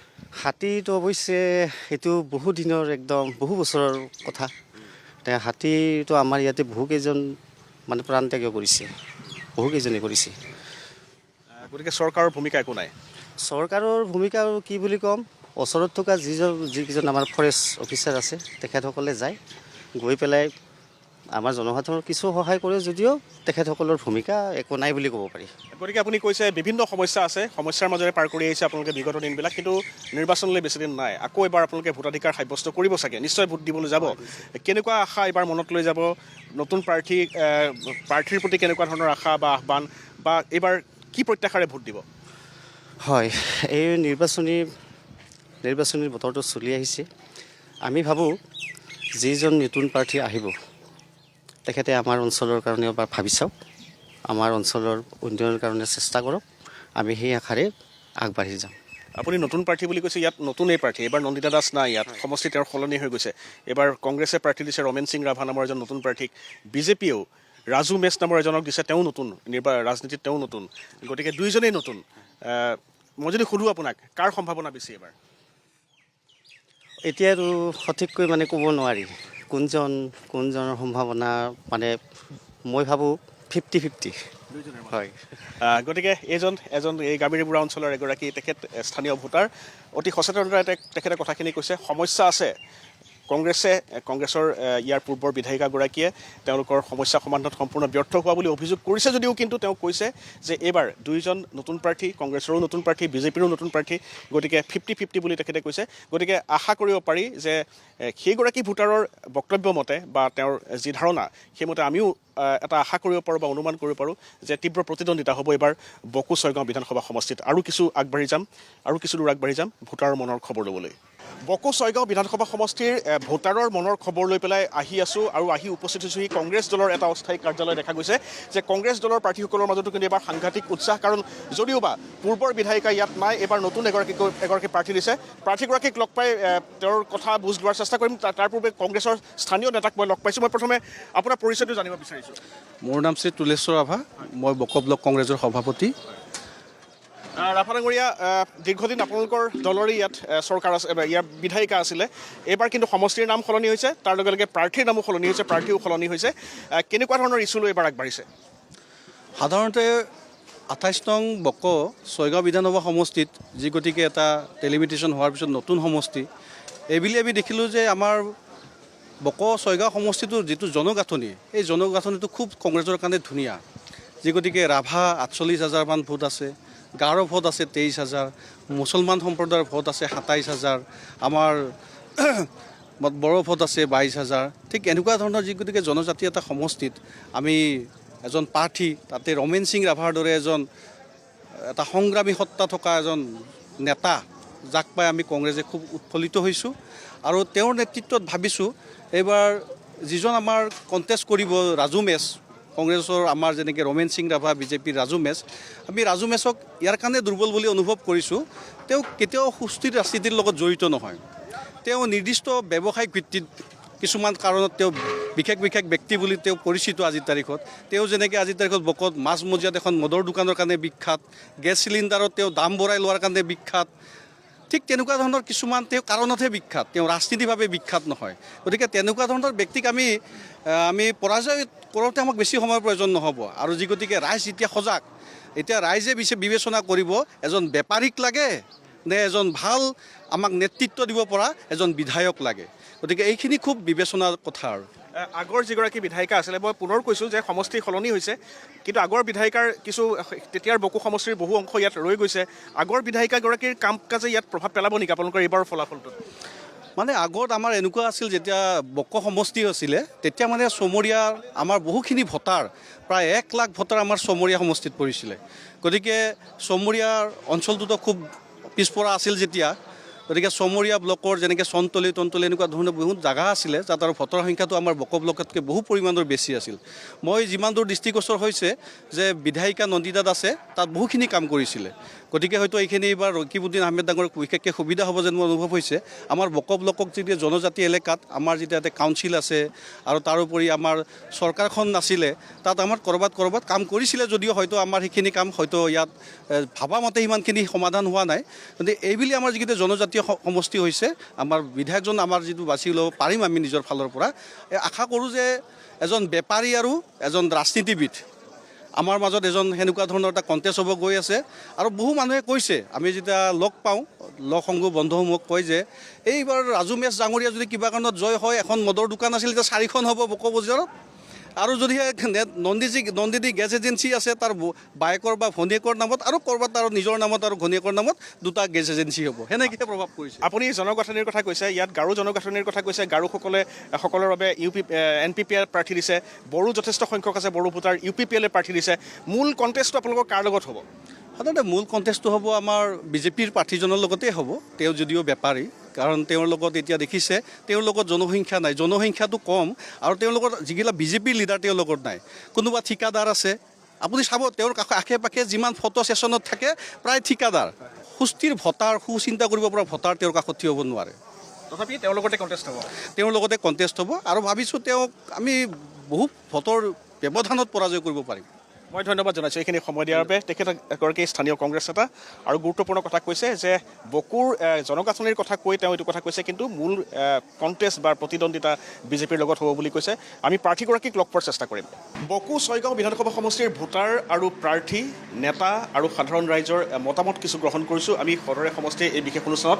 আৰু আহি এই মুহূৰ্তত উপস্থিত হৈছে বকোৰ কংগ্ৰেছ কাৰ্যালয়ত ৰমেন সিং ৰাভা, যিগৰাকী ইয়াৰ কংগ্ৰেছ প্ৰক্ষেপিত এইবাৰ প্ৰাৰ্থী, এগৰাকী নতুন প্ৰাৰ্থী। তেখেত উপস্থিত আছে। মই পোনপটীয়াকৈ তেখেতৰ লগত কিছু কথা পতাৰ চেষ্টা কৰিম। তেখেত এটা গুৰুত্বপূৰ্ণ কথা যে তেখেত ইয়াৰ পূৰ্বে নিখিল ৰাভা ছাত্ৰ সন্থাৰ এগৰাকী নেতা আছিলে, তাৰপিছত তেওঁ সক্ৰিয় ৰাজনীতিলৈ আহি এইবাৰ কংগ্ৰেছৰ টিকেটত বকো 6গাঁও সমষ্টিৰ পৰা প্ৰতিদ্বন্দ্বিতা কৰিছে। কি ইছ্যুলৈ আগবাঢ়িছে? প্ৰথমতে মই আপোনাক অভিনন্দন জনাইছোঁ প্ৰাৰ্থিত্ব লাভ কৰাৰ বাবে, আৰু শুভেচ্ছা জনাইছোঁ। কি প্ৰধান ইছ্যু কি হ'ব? কাৰণ সমষ্টিটো কিন্তু আপোনালোকৰ দখলতে আছিলে। কংগ্ৰেছৰ দখলতে আছিল, আকৌ দখললৈকে আহিব। গোটেই সমষ্টিটোৰ জনগাঁথনিটো জানে, খিলঞ্জীয়া মানুহৰ জনগোষ্ঠীৰ কাৰণে ST সংৰক্ষিত হৈছে। আৰু ইয়াৰ যুঁজখন হ'ব নেতা আৰু ব্যৱসায়ীৰ মাজত। বকোৰ নিৰ্বাচনী যুঁজটো আৰু নেতা আৰু ব্যৱসায়ীৰ মাজত হ'ব।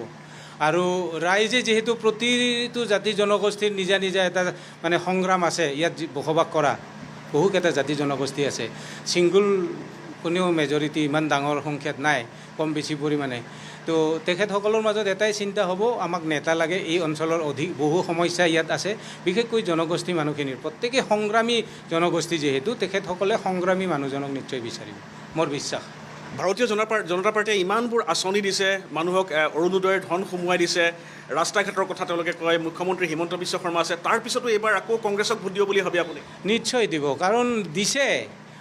9,000 দিয়াৰ লগে লগে গেছৰ দাম বাঢ়িছে, পেট্ৰলৰ দাম বাঢ়িছে, এফালেদি দিছে কিন্তু মানুহবিলাকে এতিয়া বুজি উঠিছে আমাক 10 টকা দি পেলাই মাহটোত যে আমাৰ পৰা 100 টকা লৈ গৈ আছে সেই কথাখিনি ৰাইজে বুজি উঠিছে। কোন হ'ব প্ৰধান প্ৰতিদ্বন্দ্বী আপোনাৰ কোন হ'ব? কাৰণ দেখা গৈছে যে ইয়াত জনগাঁথনিৰ কথা আপুনি কৈছে, ইয়াত এইবাৰ NPPও এগৰাকী প্ৰাৰ্থী দিছে, UPPL দলে প্ৰাৰ্থী দিছে, কংগ্ৰেছৰ আপুনি আছে, BJP দল আছে, কাৰ লগত প্ৰধানকৈ প্ৰতিদ্বন্দ্বিতা হ'ব? প্ৰতিদ্বন্দ্বিতা হ'ব BJPৰ লগত। আৰু NPP মই ভাবোঁ ফেক্টৰ নহয়, এইকাৰণে ফেক্টৰ নহয়, NPP মানে BJP আৰু গাৰো সম্প্ৰদায়ৰ মানুহখিনি খ্ৰীষ্টিয়ানেতো আৰু BJPক আঁকোৱাল ল'ব বুলি পেলাইতো আৰু সেইটো বিশ্বাস কৰা নাযায়। আৰু UPPL দিছে, তেওঁ একদম একেবাৰে অচিনাকি ব্যক্তি আৰু ৰাভা বকো ছয়গাঁৱৰ ভোটাৰ ইমান অচিনাকি মানুহক আঁকোৱালি ল'ব সেইটো মানে মোৰ কেতিয়াও বিশ্বাস নহয়। কাৰণ 50 বছৰ আগত হ'বলগীয়া ST হ'বলগীয়া সমষ্টি আছিল, এইবাৰ হৈছে। গতিকে ইয়াত আৰু কোনোবা বাহিৰা মানুহক ইয়াত মানে ৰাইজে বিচাৰিব জনপ্ৰতিনিধি, সেইটো আজিৰ তাৰিখত অসম্ভৱ কথা। মই এটা কথা কওঁ, আমি বকুলৈ আহোঁতে গুৱাহাটীৰ পৰা আহিছোঁ, আহোঁতে দেখিছোঁ যে ৰাস্তা বনাই আছে, হয় ৰাস্তাৰ নিৰ্মাণ কাৰ্য চলি আছে, কিন্তু যথেষ্ট লেহেমীয়া হোৱা যেন লাগে, আমাৰো অনুভৱ হৈছে। আপুনি এইবাৰ সমষ্টিটোত যিহেতু যোগাযোগটো এটা প্ৰধান সমস্যা হৈ আছে, এই যোৱা কিছুদিন ধৰি, যোৱা প্ৰায় এবছৰমান ধৰি পেলাই যোগাযোগৰ এটা সমস্যা হৈ আছে, কি ধৰণৰ ইছ্যুক লৈ আপুনি আগবাঢ়িছে এইবাৰ? ৰাস্তা ঘাটৰ সমস্যাটোতো আছেই, নেশ্যনেল হাইৱেৰ কথাটো মানে ইয়াত মানে চৰকাৰী পক্ষৰ শাসক পক্ষৰ মানুহে জড়িত কাৰণে তেখেতসকল ক'লেও গুৰুত্ব নিদিয়ে। আৰু এইখন চৰকাৰটো জানেই প্ৰতিবাদৰ ভাষা তেখেতসকলে গুৰুত্বই নিদিয়ে। প্ৰতিবাদী কণ্ঠবিলাক, প্ৰতিবাদী সত্তাবিলাকক তেখেতসকলে মানে কোনো কিবা এটা প্ৰকাৰে যেন বান্ধি ৰাখিছে। গতিকে প্ৰতিবাদ কৰিলে একো কাম নাই। মানুহ এক্সিডেণ্ট হৈ মৰিছে বকত, ৰাজপথত এক্সিডেণ্ট হৈ ভৰি ভাঙি মানুহ মৰিছে। কিমান এক্সিডেণ্ট হৈছে হিচাপ নাই, কিমান এক্সিডেণ্ট হৈছে ল'ৰা ছোৱালী বাইকত, ৰাজপথৰ মানে মজিয়াত মানে মাজত পৰি এক্সিডেণ্ট হৈছে, কিমানৰ ছাল বাকলি কিমান গৈছে, কিন্তু এইবিলাক বাতৰি বাজিলেও তেওঁলোকে কোনো গুৰুত্বই নিদিয়ে। আপুনি জিকিব? নিশ্চয় জিকিম। মই কিছু মহিলা দেখিছোঁ, কংগ্ৰেছ কৰ্মী, এইসকল মহিলা কৰ্মী। বাইদেউ এইবাৰ মই অকণমান আগবাঢ়ি আহিবলৈ অনুৰোধ জনাম। দেখা গৈছে যে মহিলাসকলক টাৰ্গেট কৰিয়ে কিন্তু এইবাৰ BJPৰ প্ৰধান কেম্পেইন, মহিলাসকলক বিভিন্ন সা সুবিধা আগবাঢ়িছে। সেই আঁচনিবিলাক আপোনালোকৰ অঞ্চলত যথাযথভাৱে ৰূপায়ণ হৈছেনে বা মানুহে সা সুবিধাবিলাক লাভ কৰিছেনে, আঁচনিবিলাক লাভ কৰিছেনে? নমস্কাৰ, মই আপোনালোকৰ চেনেলক অশেষ ধন্যবাদ জ্ঞাপন কৰিছোঁ যে আমাৰ মহিলাসকলক যিটো এটা প্ৰলোভন দি আছে, তেওঁলোকে যদি অকল বেলেগ আঁচনিনো কি দিছে, তেওঁলোকে অকল অৰুণোদয়টো দিছে যে অৰুণোদয়টো দি মানুহক যদি 1250 টকাই দিতো মানুহৰ জীৱন যাপন নহয় বা মানুহৰ সংসাৰ এখন নচলে। গতিকে তেওঁলোকে আজি বস্তুৰ কিমান হ্ৰাস বাঢ়িছে, কিমান বস্তুৰ দাম বঢ়াই দিছে, যে প্ৰত্যেকে এতিয়া বুজি পাইছে যে BJP চৰকাৰে যে প্ৰতাৰণা হয়, BJP চৰকাৰে যে মিছলীয়া হয়, মহিলাসকলক যে তেওঁলোকে লৈ তেওঁলোকে এটা আঁচনি তৈয়াৰ কৰি কেনে তেওঁলোকে মহিলাসকলে এটা আগুৱাই দি কেনে মহিলাসকলক উলিয়াই আনি কেনে মিছা পথত এটা মহিলাসকলক প্ৰবঞ্চিত কৰিছে। তাকে লৈ মহিলাসকলে বহুত বোলে আশা পাতি আছে, কিন্তু এতিয়া মহিলাসকল বুজি পোৱা হৈছে যে আমি সঁচাকৈ আমি ক'ত গৈ আছোঁ, গতিকে আমাৰ পিছলৈকে কি হ'ব। গতিকে আমি এইখন চৰকাৰক আমি এইবাৰ বিদায় দিব লাগিব। আগন্তুক দিনত চৰকাৰ যাতে আমি ভাল এখন সুস্থ চৰকাৰ আৰু মানে বসবাস কৰি থাকিব পৰা যাতে আমি ভাল এখন চৰকাৰ আমি পাওঁ, সেই চৰকাৰখনৰ কাৰণে আমি এইবাৰ নিশ্চয় আমি BJPক আমি এইবাৰ আমি 2026ত BJPক বিদায় দিম আৰু কংগ্ৰেছৰ জিকাই আনি আমি সুস্থ চৰকাৰ এখন আমি পাম বুলি আমি আশা কৰিছোঁ। BJPক বিদায় দিয়াৰ কথা কৈছে, আপোনালোকৰ বকুত কিন্তু BJP কেতিয়াও জিকাই নাই আজিলৈকে। হয়, আজিলৈকে BJP কেতিয়াও জিকা নাই আৰু আজিলৈকে আমাৰ যিমান দিনলৈকে আমি ইয়াতে কংগ্ৰেছৰ আমি আজি মোৰ 30-35 বছৰ মোৰ কংগ্ৰেছত মই ভোট দিলোঁ, 30-40-50 বছৰে। গতিকে আমি কংগ্ৰেছৰে আমাৰ চিটটো আমাৰ বকো সমষ্টিত কংগ্ৰেছৰ দখলতে আহি আছে আৰু আহি থকা দিনবোৰতো আমাৰ কংগ্ৰেছৰ চিটে আমি পাম। আৰু বকো সমষ্টিত এইবাৰ আমি 2026ত যিটো আমাৰ বিধানসভা ইলেকশ্যন আহি আছে, আমি বহু ভোটত আমি নবেন্দ্ৰ নাৰায়ণ সিঙক আমি ৰাভাক আমি জিকাই আমি বহু ভোটত আমি জিকাই লৈ যাম আৰু আমি তেখেতে বহুত ভোটত জিকি আছে আজিলৈকে। মই ধন্যবাদ জনাইছোঁ। কি ক'ব কংগ্ৰেছ কৰ্মী চাগে আপুনি? নাই, ঠিকে আছে, তেওঁলোকে যিটো কৈছে এইটো ঠিকে আছে। আৰু যিহেতু কংগ্ৰেছ পাৰ্টি জিকিব জনগাঁথনিত পাৰ কৰি, আৰু যিহেতু BJP চৰকাৰে মোটামুটি এখন যিখন চৰকাৰ মানে ফাঁকি আৰু বাকী চৰকাৰ, বা এওঁলোকে যিটো আঁচনি কৈছে যে অৰুণোদয় হওক বা যি হওক আমাৰ মহিলাসকলক যিটো আপোনাৰ 10,000 টকা দিছে যিটো আঁচনি, সেই আঁচনিটো আপোনালোকে হিচাপ কৰিলে কোনদিনা ঘোষণা কৰিছে আৰু কোনদিনা দিছে। প্ৰতিদিনে তেওঁলোকে মোটামুটি 2-3 বছৰ পিছত টকাটো পাইছে। আৰু টকাটো যদি হিচাপ কৰা যায় তেওঁলোকৰ প্ৰতিদিন হাজিৰা 13 টকা পৰিছে।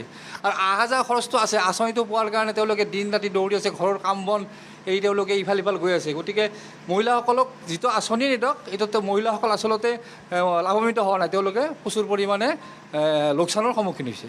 মই আপোনালোক সকলোকে ধন্যবাদ জনাইছোঁ। ৰাভা ডাঙৰীয়া, আপোনালোকে আন্তৰিক শুভেচ্ছা জনালোঁ আমাৰ চেনেলৰ তৰফৰ পৰা। ধন্যবাদ।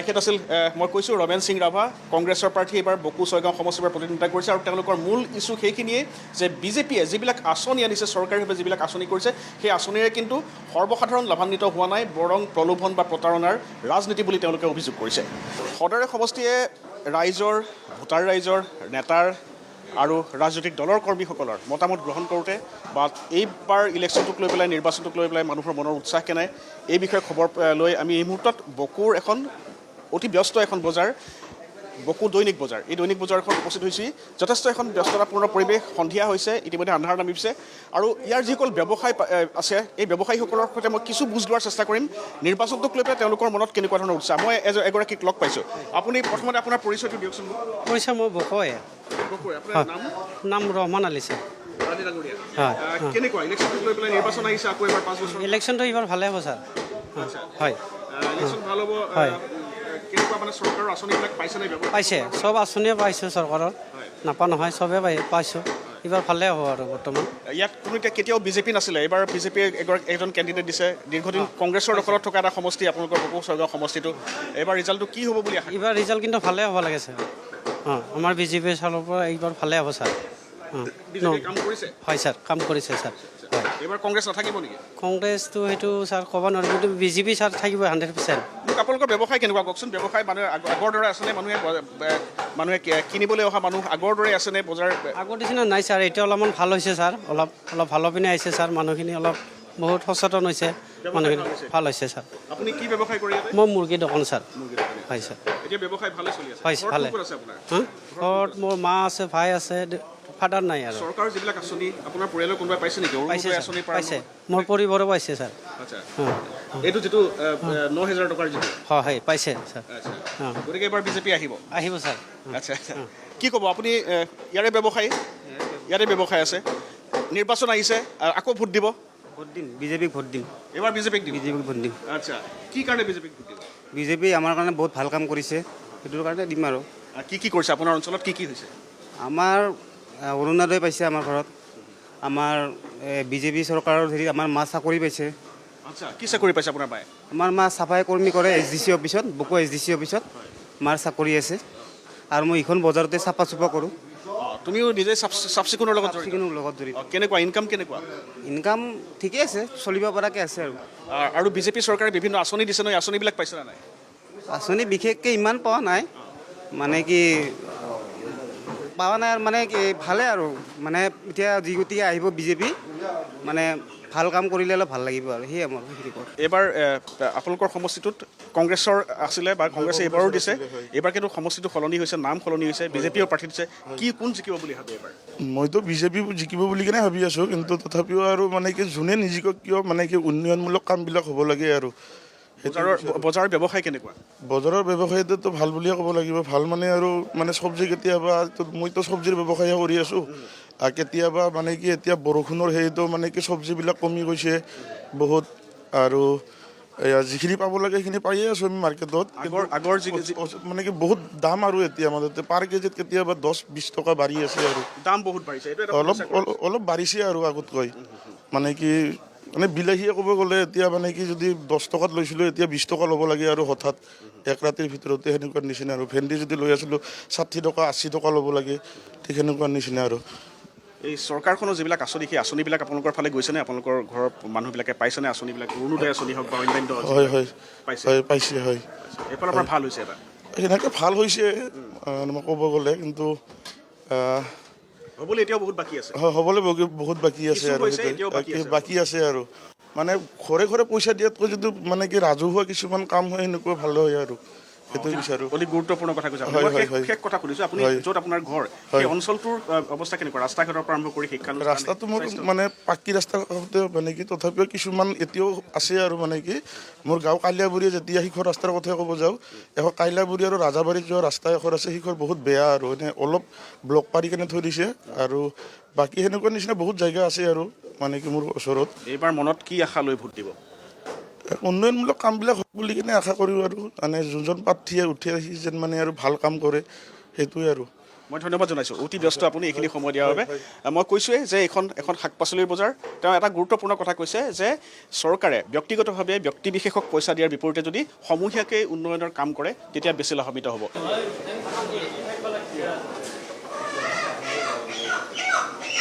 পূৰ্বৰ বকো বিধানসভা সমষ্টি পুনৰ নিৰ্ধাৰণৰ পিছত বকো ছয়গাঁও সমষ্টিৰ ৰূপে পৰিচিত হৈ পৰিছে STৰ বাবে এটা ৰিজাৰ্ভ থকা এটা সংৰক্ষিত এটা সমষ্টি আমি ইতিমধ্যে কৈছোঁৱেই যে এইবাৰ প্ৰথমবাৰৰ বাবে বিজেপিয়ে এগৰাকী নতুন প্ৰাৰ্থীক এইবাৰ প্ৰাৰ্থিত্ব প্ৰদান কৰিছে তেখেত আন কোনো নহয় ৰাজু মেছ আমাৰ সৈতে উপস্থিত আছে আমি কেইবাগৰাকীও প্ৰাৰ্থী আৰু ভোটাৰৰ ইতিমধ্যে মনৰ খবৰ বুজ লৈছোঁ কিন্তু শাসক দলটোৰ যিগৰাকী প্ৰাৰ্থী তেওঁ কি ধৰণে কি ইছ্যু লৈ পেলাই এইবাৰ নিৰ্বাচনটোত আগবাঢ়িব বিচাৰিছে মই প্ৰথমে আপোনাক অভিনন্দন জনাইছোঁ প্ৰাৰ্থিত্ব লাভ কৰিছে মনোনয়ন দাখিল কৰা হৈ গ'ল শুভেচ্ছা জ্ঞাপন কৰিছোঁ আন্তৰিক শুভেচ্ছা জ্ঞাপন কৰিছোঁ কি ইছ্যু লৈ পেলাই এইবাৰ প্ৰথমতে আগবাঢ়িছে আপুনি বিকাশ আৰু সমন্বয় আমাৰ বকো সমষ্টি প্ৰথমবাৰৰ কাৰণে আপুনি অলপতে কৈ উঠিলে এইটো পূৰ্বতে আপোনাৰ অনুসূচিত জাতিৰ কাৰণে সংৰক্ষণ আছিলে এইবাৰ আপোনাৰ অনুসূচিত জনজাতিৰ কাৰণে সংৰক্ষণ হৈছে গতিকে প্ৰথমবাৰৰ কাৰণে আমি এইবাৰ এজন অনুসূচিত জনজাতিৰ ব্যক্তি এজনক আপোনাৰ বিধায়ক হিচাপে পাম আৰু আপোনালোকে জ্ঞাত এই সমষ্টিটোত আপোনাৰ অধিকসংখ্যক আপোনাৰ ভোটাৰ অনুসূচিত জনজাতিত আপোনাৰ তেওঁলোকে পৰে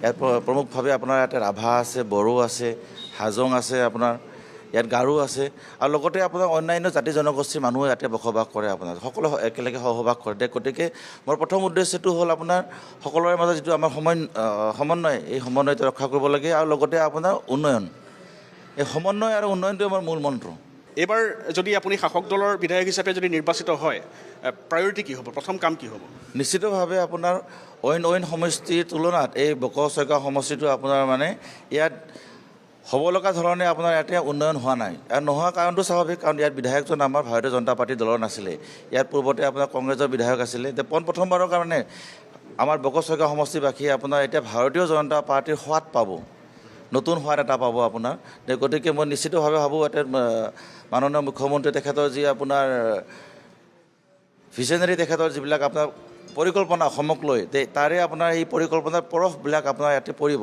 কাৰণ আমি দেখিবলৈ পাইছোঁ আমাৰ লগতে সংলগ্ন সমষ্টি পলাকবাৰী সমষ্টিত গ'লে আপুনি দেখিব তাত বাট পথ আপোনাৰ ক'তো আজিৰ ডেটত আপোনাৰ 100 মিটাৰ ৰাস্তাটো আপোনাৰ বাকী নাই ক'ৰবাত যদি আপোনাৰ 3 ঘৰ মানুহ আছে তাত যোৱা ৰাস্তাটোও আপোনাৰ মানে সেইটো পকীকৰণ হৈছে তাতে কিন্তু তাৰ বিপৰীতে আমাৰ বকো ছয়গাঁও অঞ্চলত আপুনি দেখিব মানে এতিয়াও বাট পথৰ আপোনাৰ উন্নয়নৰ কাম কৰিবলগীয়া বহুত বাকী আছে আপোনাৰ লগতে খোৱা পানীৰ কথাই কওক বা অন্যান্য বহুত ইছ্যু আছে ইয়াতে ৰাজনৈতিক ইছ্যু আছে ইয়াত আপোনাৰ ইছ্যু আছে বিশেষকৈ উন্নয়নৰ ইছ্যু আছে আপোনাৰ বাট পথৰ কথাই মই বিশেষভাৱে ক'ম আৰু মানে আপুনি জনগাঁথনিৰ কথা কৈছে ইয়াত বিভিন্ন জাতি বৰ্ণৰ কথা কৈছে কিন্তু এবাৰ দেখা গৈছে যে ইয়াত বিশেষকৈ গাৰো ভোটাৰক আকৰ্ষিত কৰাৰ বাবে NPP দলে প্ৰাৰ্থী দিছে UPPL দলে বড়ো ভোটাৰসকলক আকৰ্ষিত কৰাৰ বাবে দিছে কংগ্ৰেছৰ প্ৰাৰ্থী আছে এজন নতুন প্ৰাৰ্থী কংগ্ৰেছৰ এজন নতুন প্ৰাৰ্থী দিছে আপোনাৰ প্ৰধানকৈ প্ৰতিদ্বন্দ্বিতা কাৰ লগত হ'ব বুলি ভাবে আপুনি চাওক মোৰ সন্মুখত প্ৰতিদ্বন্দ্বিতা কাৰো লগত নহয় আৰু আপুনি যিটো কথা কৈছে আপোনাৰ সন্মুখত NPP আছে UPPL আছে চাওক আমি গণতন্ত্ৰত বসবাস কৰোঁ গণতন্ত্ৰত আপোনাৰ সকলোৰে আপোনাৰ মানে ইয়াত অধিকাৰ আছে নিজৰ ৰাজনৈতিক অধিকাৰ সাব্যস্ত কৰাৰ কাৰণে গতিকে সৰু বৰ যিবিলাক দল আছে আপোনাৰ গতিকে তেওঁলোকে আহিছে আৰু এইটোৱে সূচায় যে ভাৰতীয় জনতা পাৰ্টীৰ নেতৃত্বাধীন চৰকাৰত বা আপোনাৰ শাসনাধিষ্ঠ আপোনাৰ চৰকাৰখনৰ অধীনত যে আমাৰ ইয়াতে কিমান ধুনীয়া এটা গণতান্ত্ৰিক ব্যৱস্থাটো পৰম্পৰাটো মানে অক্ষুণ্ণ ৰাখিছে সেইকাৰণে সৰু বৰ দল চবেই আহি কিনে এটা মনোনয়ন পত্ৰ দাখিল কৰিব পাৰিছে অন্যথা আপুনি দেখিব বহুত ক্ষেত্ৰত আপুনি দেখিব ৱেষ্ট বেংগলৰ কথাই মই কৈছোঁ আপোনাৰ বা অন্যান্য ৰাজ্যৰ কথা কৈছোঁ আপোনাৰ তাত এনেকুৱা এটা পৰিৱেশ সৃষ্টি কৰে যে আপোনাৰ শাসকীয় পক্ষই আপোনাৰ সৰু বৰ দলক আপোনাৰ তাতে মনোনয়ন পত্ৰ আপোনাৰ দাখিল কৰিব নোৱাৰা পৰিৱেশ সৃষ্টি কৰে আমিতো তেনেকুৱা কৰা নাই বা আমাৰ চৰকাৰে কৰা নাই বা আপোনাৰ ইলেকশ্যন কমিশ্যনো এইটো কৰা নাই ইয়াতে গতিকে মই ভাবোঁ কি আপোনাৰ আমাৰ গণতান্ত্ৰিক যিটো পৰম্পৰা সেই পৰম্পৰাটো আপোনাৰ এটা অক্ষুণ্ণ ৰাখি আমি ভাৰতীয় জনতা পাৰ্টীয়ে আপোনাৰ বিপুল সংখ্যক ভোটত আমি জিকিবৰ কাৰণে সক্ষম হ'ম কংগ্ৰেছে আপোনাৰ বিৰুদ্ধে এটা অভিযোগ তুলিছে কংগ্ৰেছ প্ৰাৰ্থী বা কংগ্ৰেছ সমৰ্থকে যে আপুনি নেতা নহয় আপুনি এগৰাকী ব্যৱসায়ীহে এইবাৰ কংগ্ৰেছৰ নেতা আছে আৰু বিজেপিয়ে এগৰাকী ব্যৱসায়িক প্ৰাৰ্থিত্ব দিছে আৰু আপুনি জিকিলে আপুনি জয়ী হ'লে আপোনাৰ ব্যৱসায়িক সাম্ৰাজ্য বিস্তাৰ হ'ব এই ধৰণৰ এটা কথা আজি মোক কৈছে আপুনি কি প্ৰত্যুত্তৰ দিব নে কথাৰ গুৰুত্ব নাই বুলি ভাবে নাই তেওঁলোকৰ যিটো ধাৰণা ৰাজনীতিক লৈ আপোনাৰ মই অলপতে কৈছিলোঁ সকলোৰে আপোনাৰ এটা অধিকাৰ আছে বেপাৰীৰো আছে আপোনাৰ ইয়াতে খেতিয়কৰো আছে আপোনাৰ ইয়াত আপোনাৰ কোনোবা চাকৰি যদি কৰি আছে তেওঁ চাকৰিৰ পৰা অৱসৰ লৈ তেওঁ চাকৰি ৰিজাইন দিও আপোনাৰ ল'ব পাৰে গতিকে তেওঁলোকে ভিত্তিহীন কথা তেওঁলোকৰ সন্মুখত একো আপোনাৰ ইছ্যু নাই তেওঁলোকৰ হাতত কোনো আপোনাৰ মুখ প্ৰত্যুত্তৰ দিবৰ কাৰণে বা মোৰ লগত সমকক্ষভাৱে তেওঁলোকে যুঁজিবৰ কাৰণে তেওঁলোকৰ হাতত কোনো ইছ্যু নাই সেইকাৰণে এইবিলাক কৈছে আৰু আপোনাৰ চাৰে বেৰে আপোনাৰ কোৱা কথাবোৰ কৈছে মই শেষ প্ৰশ্ন, আপুনি যথেষ্ট ব্যস্ত।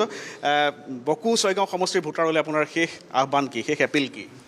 এটাই এপিল যে তেওঁলোকে মোক চাই যদি তেওঁলোকৰ কিবা অলপ সন্দেহ আছে আপোনাৰ, তেওঁলোকে মাননীয় মুখ্যমন্ত্ৰী হেমন্ত বিশ্ব শৰ্মাৰ যিবিলাক আপোনাৰ অভিলাষী আঁচনি বা যিবিলাক পৰিকল্পনা অসমক লৈ, তেওঁ অসমক আপোনাৰ 5খন আগৰণুৱা ৰাজ্যৰ ভিতৰত ভাৰতবৰ্ষৰ ভিতৰত আপোনাৰ তেখেতে প্ৰতিষ্ঠা কৰাৰ দে, গতিকে এই আপোনাৰ উন্নতিৰ যিটো ধাৰা, এই গতিৰ লগত তেওঁলোকে সহযোগ কৰক, তেওঁলোকে আপোনাৰ সহযাত্ৰী হওক আপোনাৰ এই উন্নয়নৰ। প্ৰচাৰ কেনেকুৱা হৈছে আপোনাৰ, কেম্পেইন কেনেকুৱা হৈছে? প্ৰচাৰ মানে মানুহৰ হৃদয়ত একচুৱেলি পদুম ফুল ফুলি আছেতো, গতিকে মই ইলেকশ্যন বুলিতো কিবা কৰিব লাগিব, এতিয়া কৰি আছোঁ, ব্যাপকভাৱে কৰি আছোঁ, কিন্তু অলৰেডি আমাৰ প্ৰচাৰ আপোনাৰ হৈ গৈছে। আমি যোৱা এবছৰ ধৰি আমাৰ মুখ্যমন্ত্ৰী ইয়াত অহা যোৱা কৰি আছে এই সমষ্টিত, গতিকে বিভিন্ন নেতাকৰ্মী আপোনাৰ ইয়াতে কাম কৰি আছে, গতিকে আপোনাৰ নিঃসন্দেহে ভাৰতীয় জনতা পাৰ্টীৰ কাৰণে এটা সাংঘাতিক আপোনাৰ বাতাবৰণ ইয়াতে সৃষ্টি হৈ আছে। মই আপোনাক ধন্যবাদ জনাইছোঁ যথেষ্ট ব্যস্ততাৰ মাজত এইখিনি সময় দিয়াৰ বাবে। পুনৰবাৰ শুভেচ্ছা জনাইছোঁ আমাৰ চেনেলৰ তৰফৰ পৰা। ধন্যবাদ আপোনাক। এখেত আছিল ৰাজু মেচ। এটা গুৰুত্বপূৰ্ণ কথা কৈছে যে কংগ্ৰেছৰ যিসকল প্ৰাৰ্থী বা বিৰোধীৰ যিসকলৰ সৈতে আমি কথা পাতিছিলোঁ, তেওঁলোকে যিবিলাক অভিযোগ উত্থাপন কৰিছে এইবিলাক চালে বেৰে কোবোৱা কথা বুলি তেওঁ কৈছে। আৰু গুৰুত্বপূৰ্ণ কথাটো হ'ল যে পোনপ্ৰথমবাৰৰ বাবে এইবাৰ বকো চমৰীয়া বিধানসভা সমষ্টিটো বিজেপি বিধায়কৰ দখললৈ বা বিজেপিৰ দখললৈ যাব বুলি তেওঁ আশা প্ৰকাশ কৰিছে বা সজোৰে দাবী উত্থাপন কৰিছে। আজিৰ সদৰে সমষ্টিয়ে ইমানতে সামৰিব লাগিব। বকো ছয়গাঁও সমষ্টিৰ পৰা আমাৰ সদৰে সমষ্টিয়ে ইমানতে শেষ হৈছে। পৰৱৰ্তী অন্যান্য অনুষ্ঠানৰ বাবে চাই থাকিব ND24।